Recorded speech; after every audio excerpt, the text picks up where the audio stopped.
Hello and welcome to today's Circle Elite Executive Roundtable, Inspiring Workforce Resiliency Through Activation of the Social Sector, the Social Current Case Study, featuring Karen Johnson and Kelly Martin of Social Current. I'm Stacy Fox, Vice President of Market Intelligence Services for Open Minds, and I'll be your moderator today. As organizations continue to face high rates of staff burnout and turnover, leadership teams are working to implement strategies that will build individual and organizational resiliency. From implementing new technologies to reduce staff burden and increase efficiencies and accuracies, to incorporating more telehealth and remote monitoring, to developing new benefits and support personal health, there's a new focus on one of the most important assets of an organization, the people. I'd like to welcome Karen and Kelly, who will share with us emerging practices for understanding and responding to stress, distress, and trauma in the workplace and creating workforce resilience. Karen Johnson is Senior Director for the Change of Mind Institute with Social Current.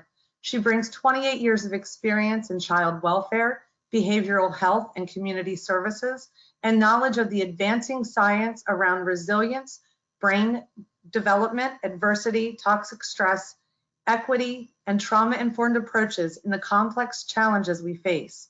The Change of Mind Institute partners with organizations and communities to strengthen the workforce and leadership to build brain science aligned and equity focused systems to policies that better support better outcomes for children and families.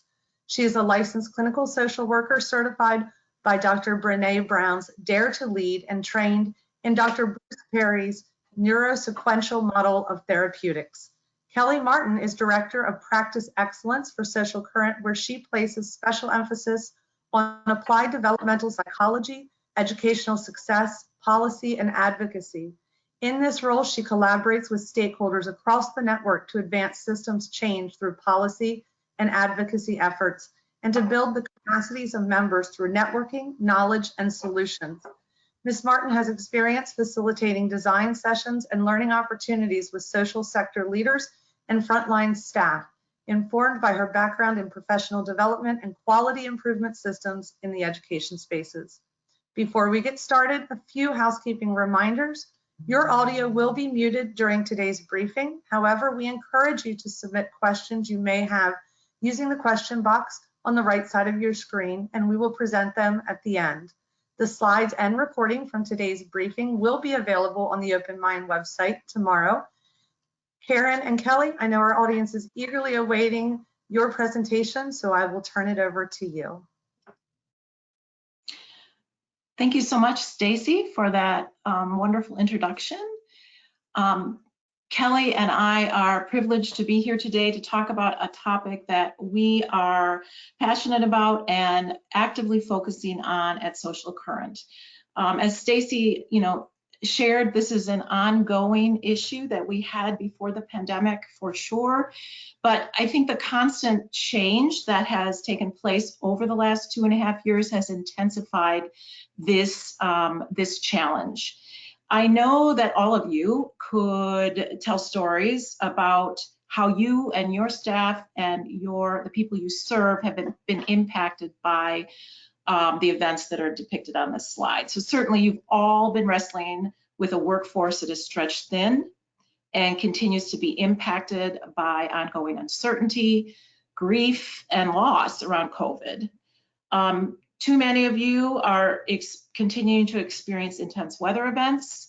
We know that across our country, the acute need to address the ongoing impact and effect of 400 years of systemic oppression and racism has had an ongoing effect in all of areas of our organizations, those we serve and the people that are on our staff. And of course, we know that adversity for children's families and adults and communities continues. So challenges such as income inequality, unequal access, racism, many more challenges have also continued to impact our staff, organizations, and the people we serve. So, this news there are some alarming trends that have developed as a result of the work over, or the impact of all these influencers over the past 2.5 years and before. Open Minds has shared a good amount of information about the challenges that our workforce has experienced. And this is another data point I just wanted to share with you today about the heavy toll that, that our organizations and our workforce have taken over the last 2.5 years. The O.C. Tanner Institute, which does research and education on culture, employee experience, and recognition, reports declines in 5 of their 6 talent magnets. So as you can see here, from their 2022 report, the sense of purpose, sense of opportunity, and sense of appreciation have all declined. And of course, we know that healthcare has experienced a sharp increase in burnout and all other really areas of the sector. Child welfare, schools, our correction systems, really across our human service sector, we've struggled with these workforce concerns such as burnout and really workforce shortages that are impacting the delivery of services. I think the good news and what we're here to talk today about is that we've learned a lot since the pandemic, I would say, about these alarming trends, and we've learned that we need to move really beyond the pre-pandemic, really top-down employee recognition and self-care initiatives to create partnerships with staff, to join with staff to work to promote brain-based interventions, psychological safety, positive workforce cultures, and increased connection. So Kelly and I are privileged to be able to share some thoughts about Social Current's work in this area and how we're approaching this challenge to build workforce resilience. I think this slide is just helpful to remind us that there's no going back. There's no going back pre-COVID. And Amy Edmondson, who we referenced related to psychological safety, is reminding us here that there's only forward to a new uncertain future that is currently presenting us with an opportunity for thoughtful design. That's the promise, that's the excitement of what we have ahead of us.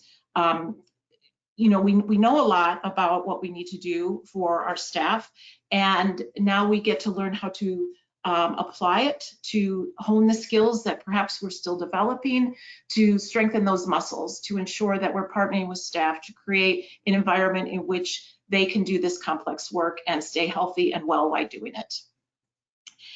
I don't need to remind you about this list of workforce concerns, not going to go through it in detail, but these are the challenges that we often face, that our staff face, and that we as leaders need to make sure we are working to prevent and then to mitigate when they show up within our staff. So we need to understand the signs and symptoms and what to do about it. And I think all that we're presenting today is relevant to addressing these workforce concerns. This is one slide, just very brief list of warning signs that might come up related to burnout, secondary traumatic stress, compassion fatigue, moral injury, and vicarious trauma. These, thinking the worst in every situation, being more cynical, really not remembering why you do your job or what brought you to the field, what was the impetus that brought you to go into human services where you can be in a caregiving role, really struggle to focus in our personal life, inability to sleep, decreased social life, diminished sense of hope, etc. So this workforce resilience is focusing on preventing these challenges and addressing them when they do come up. I do always want to talk about this important concept right at the beginning of any of our presentations, and that's resilience. I think you're all very familiar with this, but when we're talking about building workforce resilience, we are also talking about building individual resilience within each of us and within the people, all of our staff and the people that we serve. And we are incredibly resilient as human beings, obviously, and so we honor that and we celebrate that. But resilience, the ability to achieve a good outcome in the face of significant hardship or adversity. The good news is it is built over time. It is not a trait. And we know that with the families we serve, but we need to remember that with the staff that we serve next to. And it's really a combination of supportive relationships, adaptive skill building, and positive experiences. And all of those supportive relationships, skill building, and positive experiences we can build into our work setting and into our staff culture. This is what we're really trying to achieve when we're looking at building individual resilience with folks, with the people we serve, with the people we serve next to our staff, is compassion resilience. Compassion resilience, the ability to maintain our physical, emotional, and mental well-being while working in a chaotic environment in which things are constantly changing, and while partnering with people who are suffering. We absolutely can stay well while doing this work. And that's the good news, and that's what we're here to talk about. Compassion satisfaction is another piece that we're really interested in talking about too, or in achieving, and that is the ability to experience pleasure from doing the work. Everyone should be able to enjoy their work, to find joy in their work, and to come to work with the feeling that, you know, they're going to experience being well, even while having a pretty difficult, complex job, which we know exists in the human services sector. So Kelly and I are going to talk about 4 components or 4 concepts of what we at Social Current bring to this focus. And the first one is advancing understanding of brain science in the workplace. So we come at this work both from the neurosciences and the human services focus. And so we really believe it's important to start with brain science, advancing understanding of brain science, because our brains, most complex structure on the planet, mitigates everything we think, do, and feel in every millisecond of our lives. And so I think as a sector, we've become more proficient and really moved forward the understanding of early brain development and making sure children live in environments in which they're safe and they're free of abuse and neglect, and they're having helpful interactions with positive caregivers, serve and return, et cetera, is one term we often use and one concept we use in early childhood development. But we've been slower to apply it to adults, and specifically to adults in the workplace. And so that's really what one of our passions here at Social Current is, to bring this understanding of brain science in the workplace. So I'm going to spend a little time here, and then we'll move on to the next concept, which will be Kelly sharing that. But very briefly, I'm sure you're familiar with this, but just want to remind you all that stress happens on a continuum, from positive stress on the left side of this chart to toxic stress. And the key factor in determining whether stress is positive or whether it's destructive is if it is predictable, moderate, and controllable. When stress is more prolonged and severe, as noted in the middle box, that's tolerable stress. And that usually can be mitigated by getting the right resources in place, having people who can assist and provide support.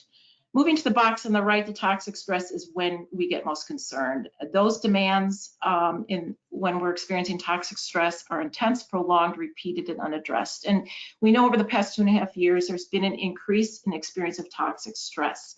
It's taxing, it leads to hypervigilance, we become worn down physically, and we really can't focus like we want to or concentrate, taking information, especially information that requires our frontal cortex, or the thinking part of our brain. So the bottom line is toxic stress changes our biology, as it can overactivate the stress response system. So, and this is especially true for people with a history of adverse child experiences. They're especially vulnerable to the impact of toxic stress. Those people who have been experienced traumatic insults in their early childhood or throughout their childhood, they're especially susceptible to the impact of toxic stress. So it's really important for us as leaders to help the people, or to partner with the people that we serve to understand this, and to partner with our staff to understand this, and really stay out of toxic stress to the best of our ability. So this information that I'm going to share is from Dr. Bruce Perry. I recommend this book to you if you haven't seen it yet. it's really a helpful guide to his model and has a lot of wonderful concepts and strategies for how to stay well, how to keep our brains healthy. And this quote, you know, a brain-aware perspective helps me when I'm trying to understand people. I think that's what we're doing in our work every day in this field, in the human services sector, is trying to understand people. And so when we can have a brain-aware perspective, we're going to be better at that. So I'm going to go through about three brain science slides here. I'll go pretty quickly, but just trying to lay out a concept here that helps us understand that we can be aware of how our brain is impacting our behaviors and our thoughts and our feelings. And when we're aware of that, we can intervene to become calmer, etc. So Dr. Perry uses this heuristic, a gross oversimplification of the brain, that helps us understand core principles of neuroscience and how we can build our resilience. So the list of functions on the right of the slide are next to those brain sections that control the function. So as you can see here, the brainstem, which comes online first when we're born, has to be online or we don't survive birth. You know, temperature, heart rate, blood pressure. We move up to the midbrain. Comes online a little, fully online a little later in our early childhood. Sleep, appetite, motor regulation, the limbic system, emotional reactivity and sexual behavior, and the cortex, abstract and concrete thought. As many of you know, the frontal cortex doesn't fully come online until we're about 27. So way later than we used to think. The important thing to know about this is our stress response system and the billions of neurons in that network are housed in our lower brain. And all the information we receive from the outside world and anything we might be feeling internally, such as maybe our bladder's filling up or we're hungry, we're starting to feel hungry, go through the stress response system. It's there that we decide whether we're threatened or safe and what we're going to do about that. If something makes us feel threatened, there will be a variety of responses. We often generally talk about that as fight, flight, or freeze. So this next slide, again, uses the inverted pyramid and just helps us understand that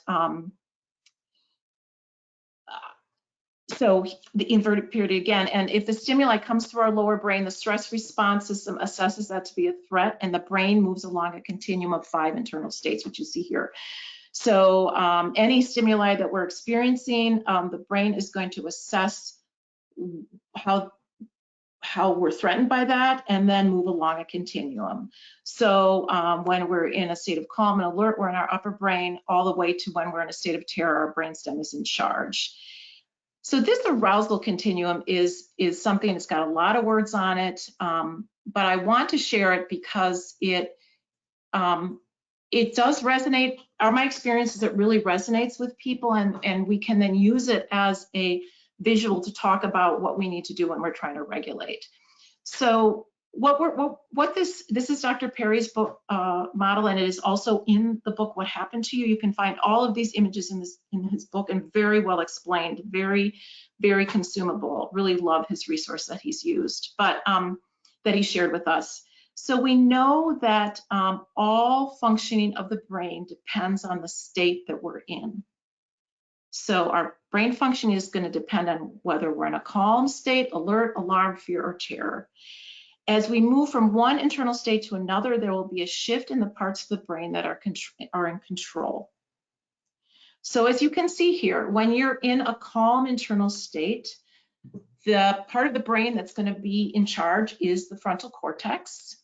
There are 2 continuums that we usually land on. One is the arousal continuum. That's kind of the fighting continuum. The other is the dissociation continuum. That's when we separate ourselves psychologically.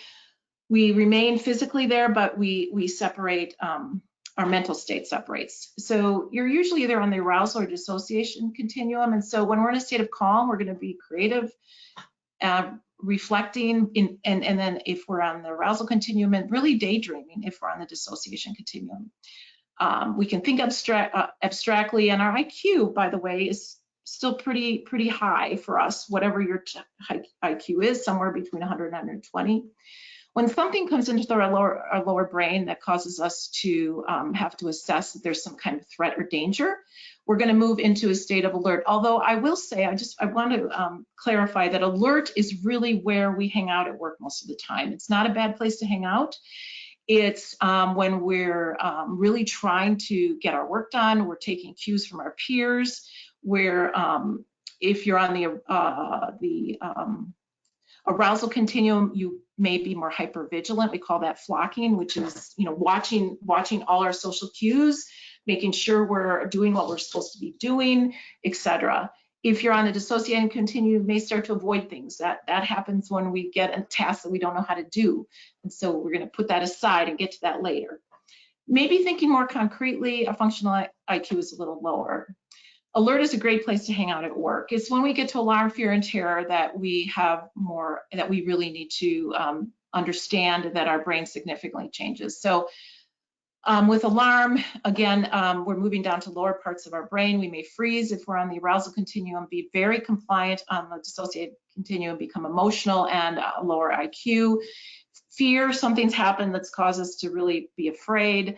Brainstem is more in charge. We may have becoming defiant, dissociating if we're on the dissociation continuum, reactive in our cognition, and again, a lower IQ from 70 to 90. And then something's happened that we're really afraid of. Something is terrorizing us. And so it's our brainstem. We're fighting. We may have fainted if we're on the dissociation continuum, become reflexive in our thinking, and really quite a low IQ. What Dr. Perry says is as we move along this continuum, we become dumber.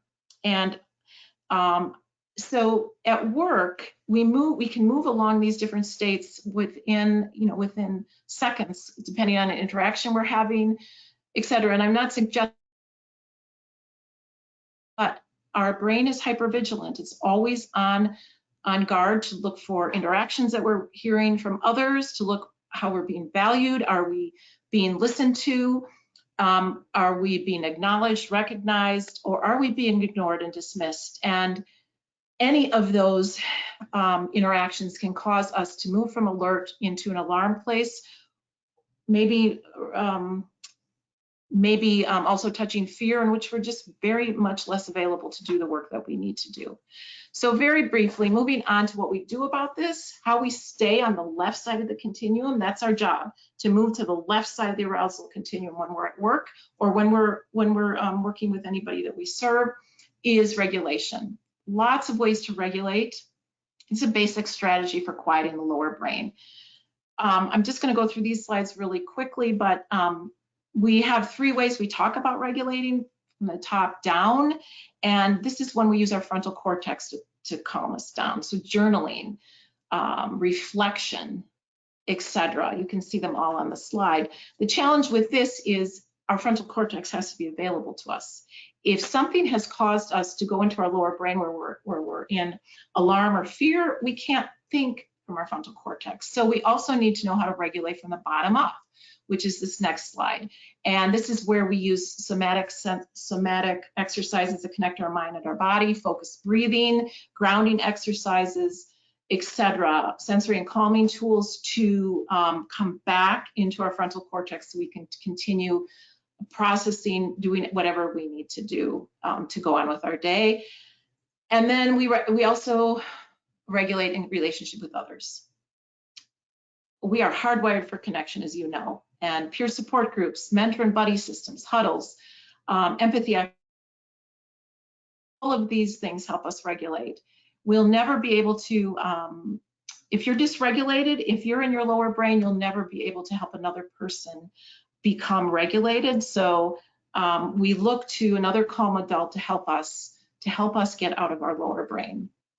This slide is, I think, the last slide I have about the brain, and this is Dr. Perry's sequence of engagement. And what he tells us, you can again see the inverted pyramid here, but what he tells us is someone else's cortex is pretty far away. That's up here on reason.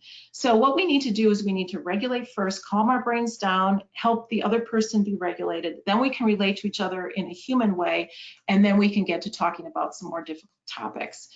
the way that I think about it is if you're standing next to someone and you're trying to communicate with them, but they're unregulated, their frontal cortex is not accessible to you. You can't get through.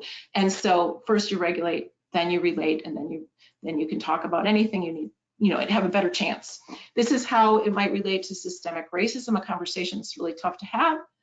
We introduce ourselves first before we speak. Our energy introduces ourselves, so we come in, we don't have to be in a rush. We regulate first, then we relate to others. Maybe instead of how are you, we're saying, what have you been thinking about, or how have you been sleeping? Once we do that, we can get to talking about more difficult topics. There's lots of resources out there about how to regulate, and this virtual room of refuge is just one from Resilient Colorado. What we're suggesting here is that the organization can and does need to take on the leadership role in sorting out how to bring regulation into the workforce, how to make it a universal practice in which people understand the need for it and make it happen all the time. How we do it on time. Let's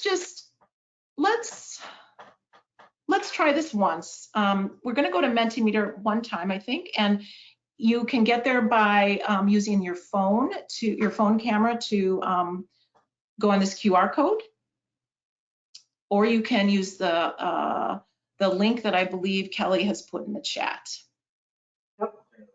Link is in the chat. Okay, and now I'm going to change to the put this up, and we would just love to hear what you're doing in your workplace to stay calm and regulated, both for yourself and the people that you're serving and working with. You just need to type in the answers and they'll show up here on the screen.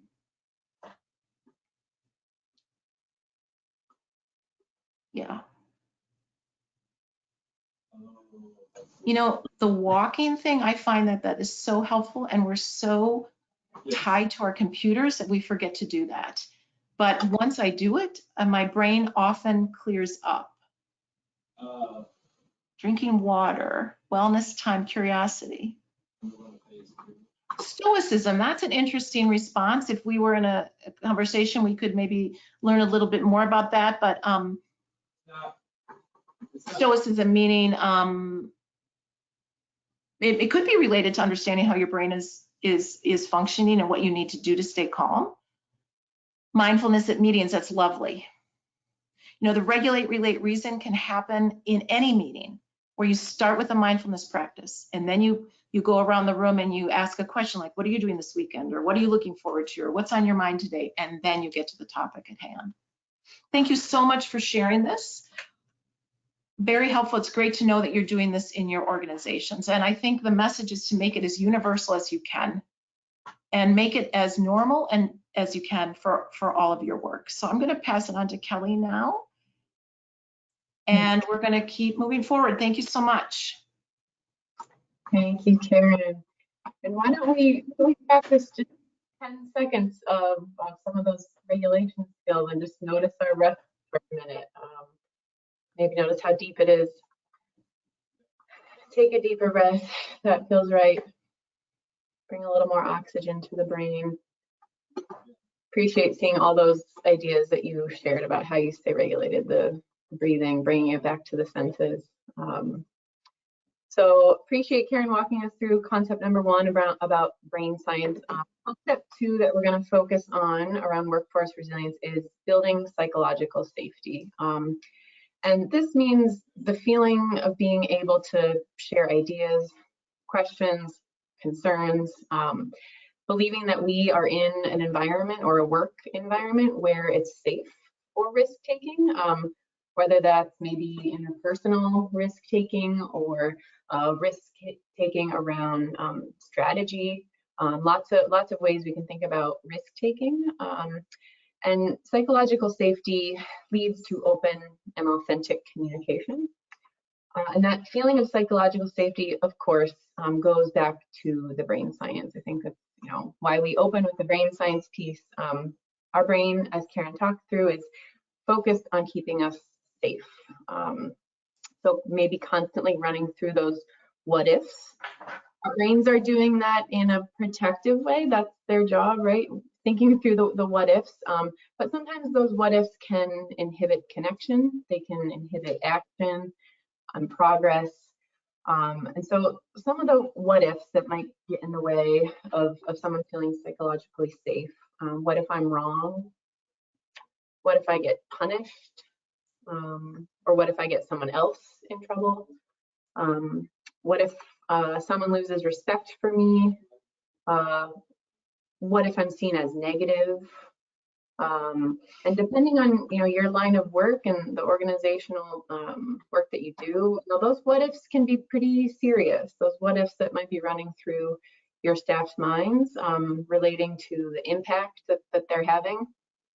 So we wanted to, it seems like the Mentimeter worked well to get some input from you all. So, if you're game for it, we'd love to just hear more from you about some of those what ifs that you think might be top of mind for your staff. What are some of those what ifs that get in the way of psychological safety? Again, what ifs that relate to internal situations, what ifs that might relate to working in the community. And that Menti link is still the same here.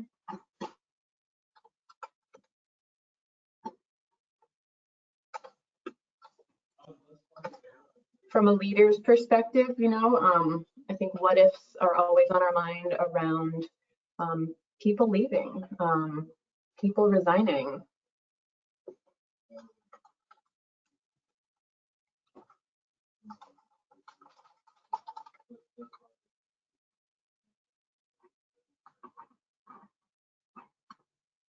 See a couple coming on the screen here.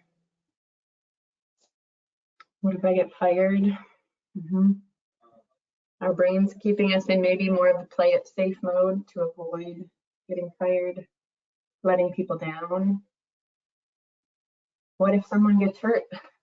Totally, and that really spans a spectrum. Moral injury, emotional injury, physical injury, we know are all realities in your workplaces.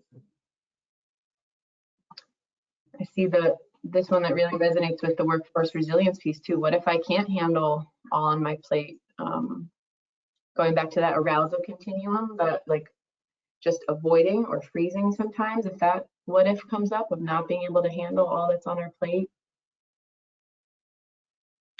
What if we miss a point of leverage in our equation for improving our clients' lives? The opportunities missed, yes, that's a tough one too. Those opportunity costs, being vigilant to not miss some of those things.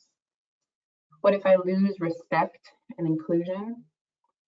I think that speaks to both internal dynamics and also, externally facing too, losing respect and connection from the people that we're working to support. Appreciate you all sharing some of these what ifs that might get in the way of psychological safety. Thank you. Psychological safety can remind us that it's okay to ask for help. It's okay to make mistakes. And it's okay to feel emotions. Sometimes we have those shared agreements before meetings begin or initiatives begin where, emotions are allowed. That's one that comes up sometimes in this work that we do. It's okay to have those difficult conversations. It's okay to process emotions in relationship with others. And getting into kind of the how do we do this, I'm sure you all are doing things every day that are building towards psychological safety in your organization. Sometimes it's helpful to have like a framework to think about what this really looks like. It's a process, happens over time, it's constantly evolving. And there is a lot of guidance out there, again, referencing Amy Edmondson, who's a leader in this space, her book, The Fearless Organization. We like this framework that you see here. Really is no surprise that the work of building psychological safety needs to be taken on by leaders, setting that stage, setting the tone, helping your staff understand First of all, just the critical need for psychological safety, that it is a priority for you and your organization. Inviting people to participate in building that sense of psychological safety. It's done in partnership. And then responding productively, responding in a way that promotes further risk taking, encouraging when people are taking those risks, being able to listen deeply, acknowledging and thanking folks, always prioritizing that. So it's a big lift to build psychological safety, and it takes time. And at the same time, it's a simple formula that it does take time, but just following these steps of modeling, setting the stage, inviting that participation, and responding productively.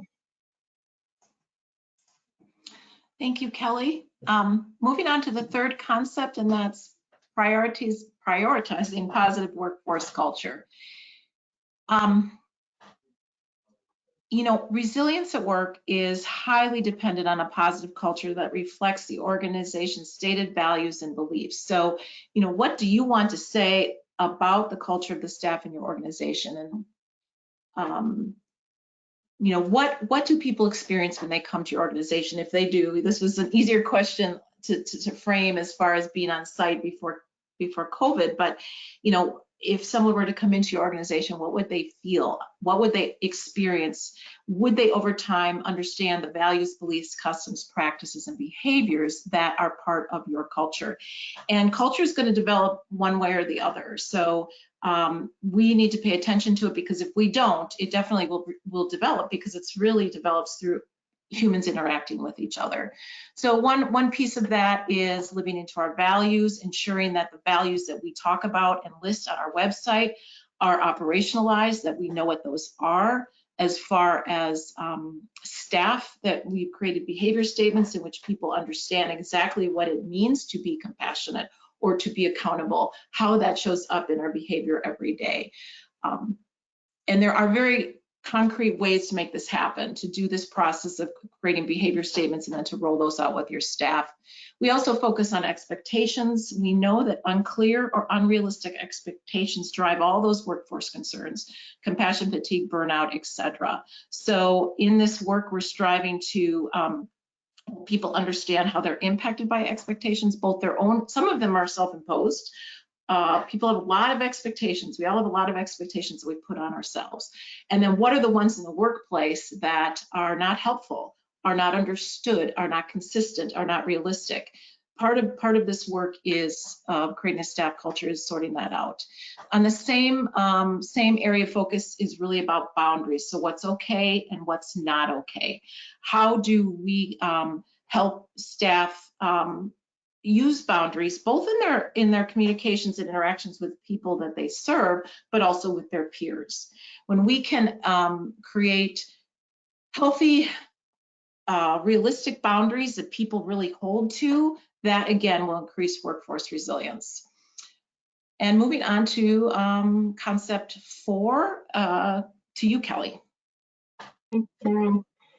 So concept 4 is increasing connection. As Karen has already mentioned, as you all know, that we are hardwired for connection. And I just wanted to share a few statistics to help put all this in context, just remind us of the importance of this. So research from the O.C. Tanner Institute notes that 45% of employees say that the number of individuals that they're regularly interacting with at work has decreased significantly over the past year. 1 in 3 employees are feeling disconnected from their supervisor. And when employees are feeling less connected to their workplace, their culture, their purpose, the likelihood of doing great work falls by 90%. The probability of burnout increases manyfold, and the odds that employees will leave within 3 years surges to a 6-fold rate. So just reminders of things that I think we all know intuitively, we're experiencing a little bit, but just to put some recent research behind that. And the stat that you see here on the screen, the level of odds are increased by 12-fold when an organization, when employees feel connected to their organization. And it's hard to do, despite everyone's best efforts over the past couple of years. You know, virtual meetings really cannot match the number of connections available within the office. They're not as effective as in-person interactions. You know, maybe those feelings of psychological safety are diminished a little bit when you're not physically present with people, and to be able to read those nonverbals in a better way, to pick up on the energy of the room. And so as our new organizational workplaces are taking shape and taking on hybrid forms, connection really needs to be even more of a priority wherever and whenever possible. And in terms of, you know, what is connection, this Brene Brown definition might resonate with some of you, as energy that exists between people when they feel seen, heard, and valued, when they can give and receive without judgment, and when they derive sustenance and strength from the relationship. Again, it takes time, it takes effort. One quote that's been resonating for Karen and myself lately that we heard one of our partners say is, there is nothing efficient about people work.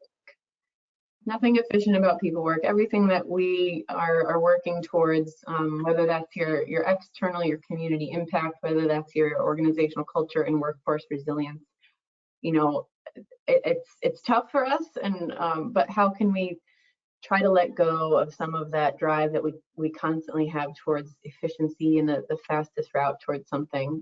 Nothing efficient about people work. So a few concrete things we can be doing. I'm sure you all are doing some of these things. You know, just more often checking in with staff. Just how are you doing? How was your weekend? How are you sleeping? Those kind of things, especially that relate to the brain science, the ability to regulate. More one-on-ones between leaders and staff. Peer mentorship is critical right now. How can we build formal or informal opportunities for connection and mentorship? Recognition is a big deal. Building those points of connection through, you know, honoring achievements, celebrations, anniversaries, etc. Normalizing the discussions, normalizing discussions around mental health and around equity, diversity, and inclusion. You know, formalizing and normalizing those, I would say, is important. You know, encouraging our workforce to understand that these are conversations that are important to us, that we will continue to have. Finding shared purpose. Those cross-functional connections, those can be tough, you know, when people don't have as much of a chance to connect with people who they don't typically work with. You know, how can we build opportunities for more of those cross-functional connections? And we'd love to just hear, you know, in addition to maybe some of those really resonated with you all, you are doing some of those things or trying new things out. We would love to hear from you in the Menti again. Again, that link remains the same. You should see the new question there. What are you doing to increase connection in your work environment, either virtually or in person? There's that link again. Something that we've been doing at Social Current that I can share, as you all are sharing what you're doing in your own workspaces. Our equity, diversity, and inclusion team has set up regular coffee breaks, and it's just a chance to come. There's, you know, no formal agenda. It's just a chance to connect, share photos with people, just connect on a human level. Maybe you bring your coffee. So just trying to intentionally create space for that. Another thing on our radar is technology. We know there are some apps in development. One that we know that's already out there is called Zigbee, that kind of encourages those regular check-ins. So technology might be supporting some of your connection opportunities. Well, I like that phrase of office hours. That's a great one, just kind of that open door policy. Other organizations I see doing coffee breaks, just 15 minutes. Yep. That's great.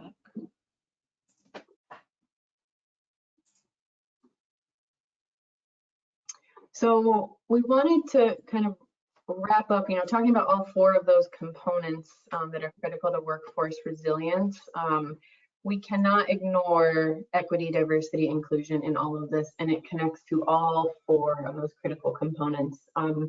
You and your workforce are not going to be able to engage in meaningful and productive EDI work when you're not regulated.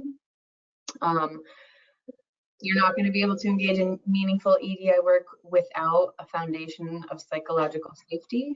And related to workforce culture, equity, diversity, inclusion really does need to be woven into the culture. And when you don't prioritize authentic connection, authentic relationships, again, you really are not going to be able to engage in meaningful and productive EDI work. So just to underscore the fact that all 4 of those components are deeply tied to all the efforts that we're taking to support not only workforce resilience, but through the lens of equity, diversity, and inclusion. And now, we know that those core concepts that we just reviewed are critical, they're foundational. Many of you probably already have expertise in that area. But sometimes, the change management work or being able to implement and apply all of that is a different story. And sometimes it helps to have partners in this work to, set aside dedicated time to be able to focus on this. We encourage all of you to connect with Social Current. We are very happy to be offering training, consultation, and TA in this space. We work with organizations to build a theory of change, to really identify your goals and talk through those incremental steps to achieve that roll up into your ultimate workforce resilience goals. Like we were just talking about, we keep EDI at the center of all we do. We come at EDI from a personal lens, an organizational lens, and a systemic lens, so just keeping that at the forefront. We use developmental evaluation. Some of you might be familiar with that to help you plan, implement, and measure your change. And a key feature to lift up around developmental evaluation, if you're less familiar with it, it's not about pre-post, it's not about measuring your change in the long run at the end of a new program. Developmental evaluation is really about supporting innovation, supporting new strategies, and getting those deeper qualitative insights along the way to help you remain agile as you're implementing new ideas. And then, how can we also support on implementing concrete strategies identified in your theory of change? We have a lot of offerings and expertise in many of the areas related, as you just saw, to workforce resilience. So once you're identifying, what specific strategies matter to you and your organization, think of us as a partner there. How can we help? How can we offer webinars? How can we share resources with you all as you move to implementation? Now I'll pass it next to Karen. Thanks, Kelly.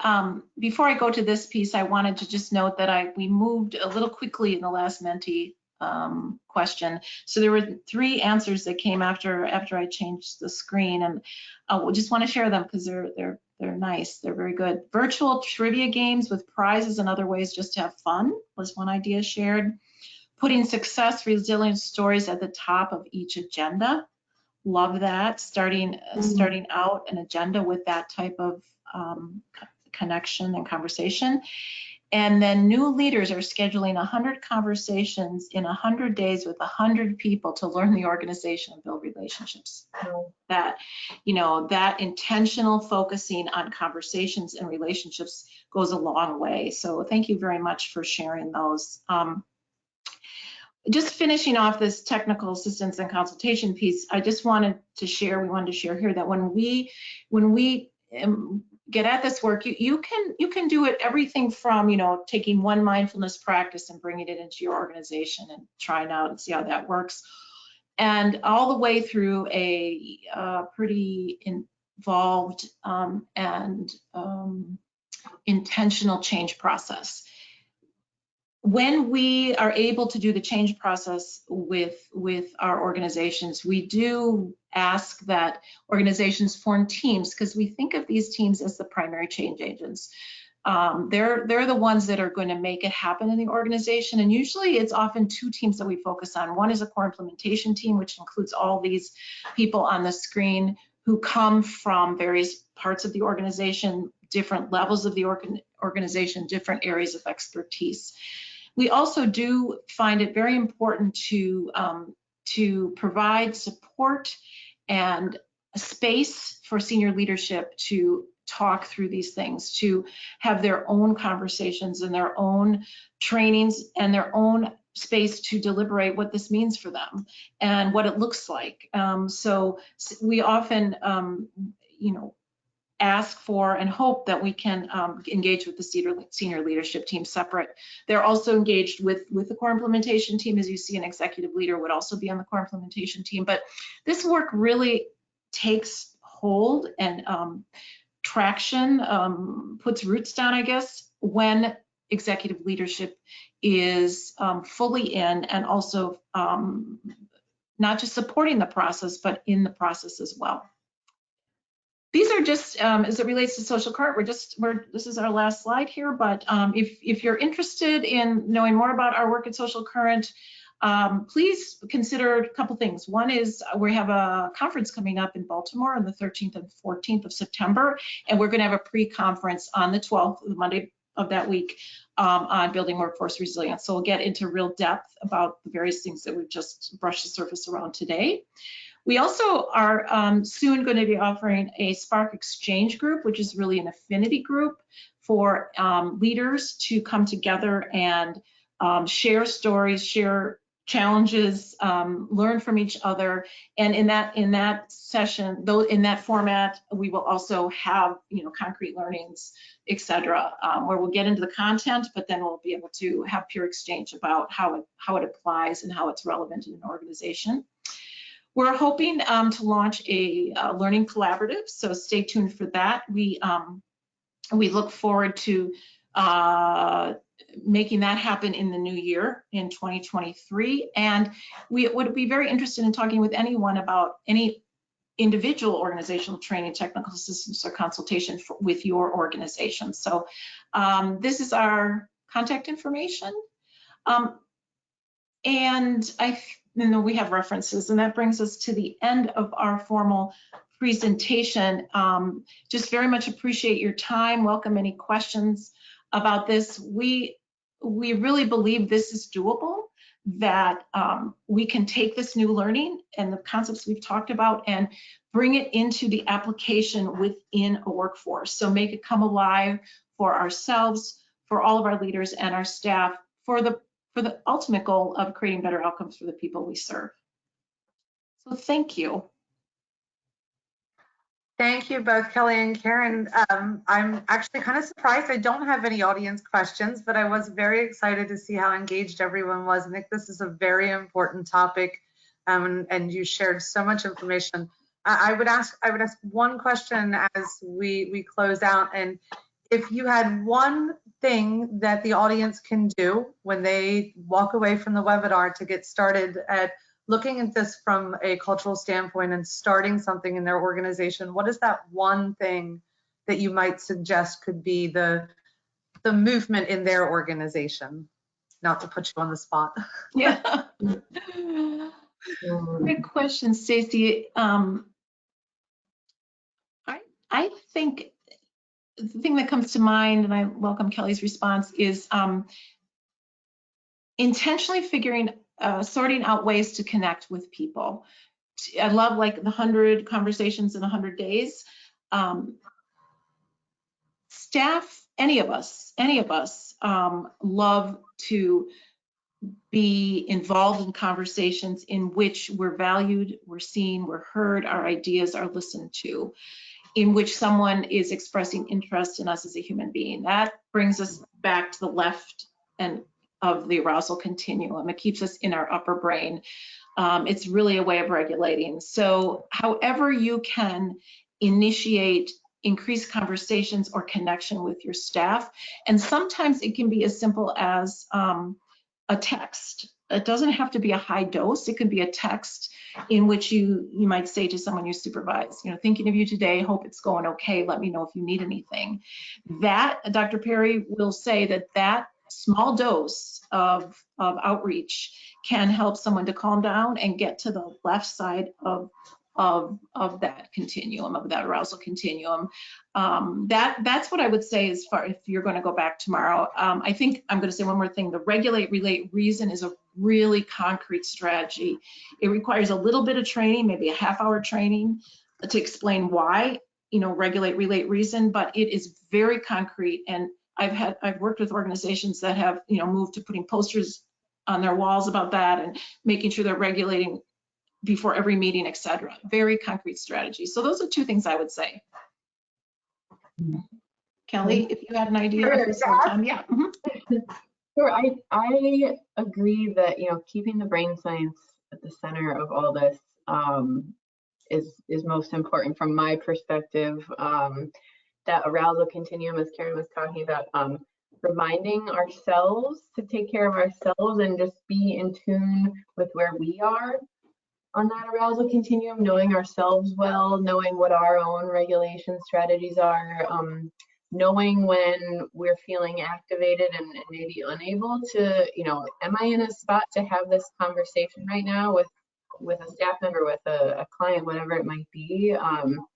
I think, yeah, bringing it back to the brain science too, some fascinating research. We didn't lift it up in this conversation today, but getting back to the executive functioning component of brain science, some of you might be familiar with that, you know, when you build that connection, when you're authentically asking to listen and authentically asking for input and ideas, not only is that serving the function of, you know, forming authentic connection, regulating, relating, reasoning, it builds the buy-in. I think we all know this from like a, you know, management perspective and a leadership perspective, but the brain science behind that is fascinating too, that it's easier for a brain to remember and carry forward an idea, an action that stems from our own brain, than something that is, you know, top-down input. So just all of the brain science is so central to this work resilience and workforce success. So it sounds like another thing they can do is they can all make sure that they share out this on-demand content tomorrow with their entire team. Right, So that'd be great. they all understand how it can change the way their personal and professional experiences are within their organizations. And I love the fact that it all comes down to team, that when it comes down to really implementing it, it takes a team to really bring it all together and have that overall buy-in and every level, because every level needs to be involved. Well, I thank you both for this wonderful presentation. I thank all of our attendees for joining us today. And I do want to remind you again that the slides and recording are going to be available starting tomorrow on our Open Minds website. And we have a full series of executive roundtables on demand that you can watch and listen to, as well as the presentation decks. They are all available in our Open Minds library. We also invite you to join us next Thursday, August 11th at 1 p.m. Eastern Time for our next Elite Executive Roundtable, Improving Quality and Strengthening the Bottom Line, the Advocates Case Study, featuring advocates Diane Gold, President and CEO, Danielle Dunn, Vice President of Integrated Clinical Services, and Brenda Miel Suarez, Senior Vice President of Behavioral Health Services. The panel will present strategies and best practices to increase revenue, quality of care, and return on investment at their mental health and substance use clinics. The session will focus on aligning operations and finance to affect positive change, as well as planning for long-term growth to ensure program fidelity and monitoring and evaluating data to refine service offerings.